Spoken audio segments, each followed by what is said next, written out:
दिल्ली में क्या हुआ था आपको भी पता है कि लॉर्ड हार्डिंग उस समय दिल्ली का वायसराय था, और लॉर्ड हार्डिंग ने क्या था, दिल्ली दरबार आयोजित किया था। जॉर्ज पंचम और मैरी को बुलाया था, और 3 बार भारत में दिल्ली दरबार लागू हुआ, तुम्हें भी पता है। और दिल्ली दरबार में इतना खर्च होता था कि देश के जो लोग है ना, मर रहे, भूख से मर रहे हैं, प्रताड़ित हो रहे हैं, लेकिन वो लोग खर्च कर रहे हैं, हाथी घोड़े दुनिया भर के पता नहीं क्या क्या चीज उनके लिए मंगाते थे। तो इससे नाराज होकर जो है लॉर्ड हार्डिंग जो वायसराय था, उस एक गाड़ी के काफिले पर बम फेंक दिया रास बिहारी बोस ने।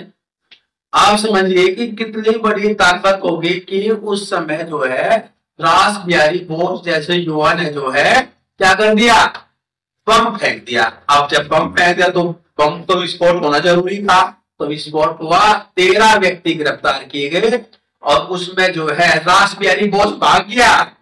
रास बिहारी बोस जो है भाग गया, और बाद में जाके आजाद हिंद फौज का जो सपना उसने देखा था, जिसको सुभाष चंद्र बोस ने पूरा किया था, वो रास बिहारी बोस ने ही देखा था।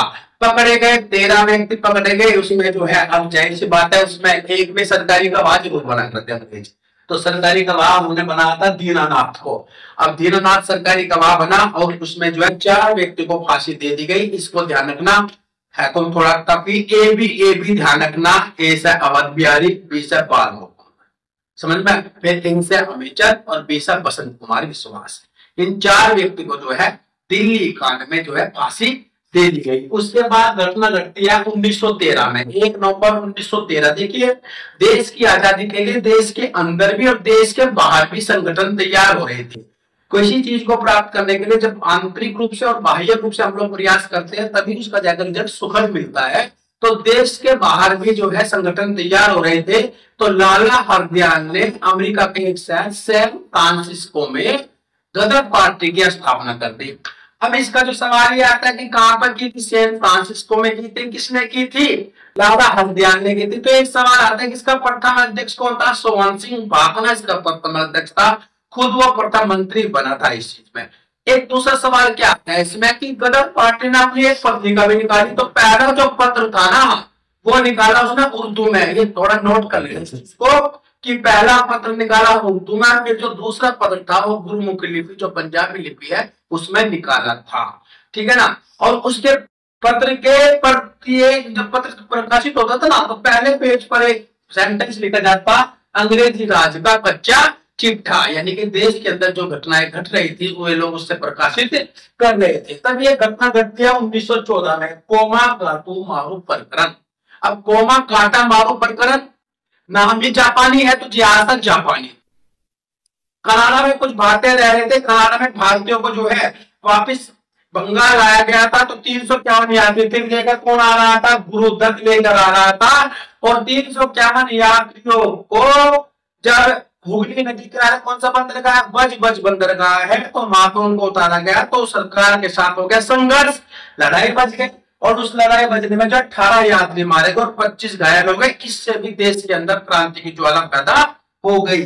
उसके बाद 1916 का टाइम आ गया, जब तुम लोगों को वायसराय पढ़ाए थे उस समय भी मैंने 1916 का जिक्र किया था। 1916 में 2 घटनाएं घटती है। सबसे पहले तो जो कांग्रेस का विभाजन 1907 में हो गया था, सूरत विभाजन में, वो दोनों कांग्रेस का जो दल थे, गरम दल और नरम दल, उन दोनों का विलय हो जाता है 1916 में। एक तो ये बात ध्यान रखना। और तभी तिलक और जिन्ना के प्रयास से, तिलक और जिन्ना के प्रयास से जो है मुस्लिम लीग और कांग्रेस का समझौता हो जाता है 1916 में। तो ये 2 घटनाएं जो है हमेशा ध्यान रखना कि कांग्रेस का विलय भी इसमें होता है 1916 में, लखनऊ समझौता, और कांग्रेस जो मुस्लिम लीग और कांग्रेस है इन दोनों का भी समझौता लखनऊ इसमें कांग्रेस के लखनऊ इसमें सम्मेलन में होता है। अब एक घटना घटती है 1916 में, होम रूल लीग की स्थापना। होम रूल लीग का मतलब है स्वराज, स्वशासन। और स्वशासन जब मैंने बताया था आयरलैंड की लेडी थी एनी बेसेंट, जो भारत आ गई थी, तो एनी बेसेंट और तिलक ने मिलकर जो है क्या किया था, होम रूल लीग की स्थापना कर दी गई थी। तो तिलक ने जो है सबसे पहले काम किया था, तिलक ने जो है पूना, बंबई पूना है, इसमें पूना के अंदर होम रूल लीग की स्थापना की। एक तो सवाल ये आता है, सबसे बेसिक सवाल क्या आता है, तो पुणे में किसने की थी, तिलक ने। और एनी बेसेंट ने कहा पे की थी, अड़ियार मद्रास में। यहां तक तो सात बात समझ में। अब इससे थोड़ा अगर आप लोग डेप्थ में जाओगे तो एक सवाल परीक्षा में यह पूछा जाता है कि जो तिलक ने पुणे में इसकी स्थापना की थी, होम रूल लीग की, तो इसकी सचिव किसको बना था इसने यहाँ पे? तो ध्यान रखना, इसका सचिव बना था जोसेफ बतिस्ता।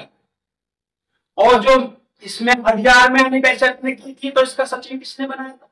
इसका बनाया था जॉर्ज अरुणडेल। ये थोड़ा इस पर दोनों पर ध्यान दियो, Joseph Batista, George Arundale.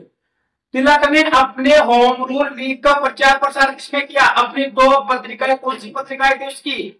Maratha और केसरी। मैंने उस दिन बता दूं लोग को, मराठा की भाषा पूछी जाती है तो मराठा की भाषा क्या थी?